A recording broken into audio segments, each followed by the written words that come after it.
കൊല്ലത്തെ പ്രധാന വിനോദസഞ്ചാര കേന്ദ്രങ്ങളിലൊന്നായ തിരുമുല്ലാവരം ബീച്ച് അധികൃതരുടെ അവഗണന മൂലം സാമൂഹ്യവിരുദ്ധരുടെ താവളമാകുന്നു.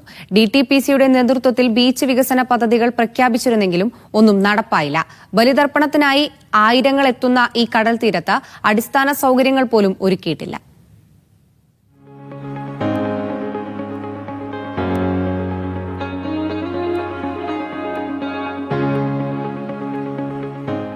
കടൽ തീരങ്ങളിൽ വേറിട്ട ഭംഗിയുള്ള ബീച്ചാണ് തിരുമുല്ലാവരം. ശക്തി കുറഞ്ഞ ശാന്തമായ തിരകളാണ് ഈ ബീച്ചിന്റെ പ്രധാന ആകർഷണം. കേരളത്തിലെ പ്രധാന ബലിതർപ്പണ കേന്ദ്രം കൂടിയാണ് ഇവിടം.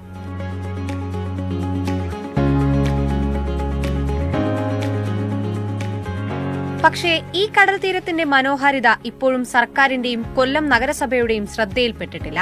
ദിവസവും നിരവധി കുടുംബങ്ങൾ എത്തുന്ന ഇവിടെ അടിസ്ഥാന വികസനം ഇതുവരെ തീരം തൊട്ടിട്ടില്ല. കുട്ടികൾക്കായി സ്ഥാപിച്ചിരുന്ന പാർക്കിലെ ഉപകരണങ്ങൾ അറ്റകുറ്റപ്പണികൾക്കായി മാസങ്ങൾക്ക് മുൻപ് കൊണ്ടുപോയതാണ്. ഇനിയും തിരിച്ചെത്തിച്ചിട്ടില്ല. പാർക്ക് 8 മാസമായി ഇവിടുത്തെ കൗൺസിലർ വന്ന് ഇത് ചീത്തയെന്നും പറഞ്ഞ് പൊളിച്ചുകൊണ്ടുപോയി. പിന്നെ അത് ഇതുവരെ ഒന്നും നടന്നിട്ടില്ല. പിന്നെ ഒരു വികസനവും ഇവിടെ ഇല്ല. ഇവിടെ ഇന്ന് എന്തെങ്കിലും ചെയ്യും നാളെ ചെയ്യുമെന്നും പറഞ്ഞു ചെയ്യാൻ 2-3 പേര് അങ്ങോട്ടും ഇങ്ങോട്ടും എതിർത്തങ്ങ് പോകുക. ഇരുട്ട് വീടാൽ പിന്നെ തിരുമുല്ലാവരം സാമൂഹ്യ വിരുദ്ധരുടെയും ലഹരി സംഘങ്ങളുടെയും വിഹാര കേന്ദ്രമാകും. കൊച്ചുകുട്ടികളെ വരെ ലഹരി സംഘങ്ങൾ ഇവിടെ എത്തിക്കാറുണ്ട്. അവിടുന്ന് രാത്രി ഇങ്ങോട്ട് നോക്കുമ്പോഴത്തേക്ക് ഫുൾ ഇരുട്ടാണ്.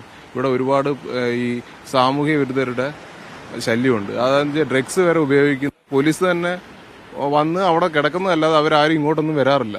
ഇവിടെയൊക്കെ എന്താണ് നടക്കുന്നതെന്ന് നാട്ടുകാർ തന്നെ ഭീതിയോടുകൂടിയിട്ടാണ് നോക്കുന്നത്. തുരുമ്പെടുത്തു നശിച്ച വഴിവിളക്കുകാലുകൾ നിലംപൊത്തി.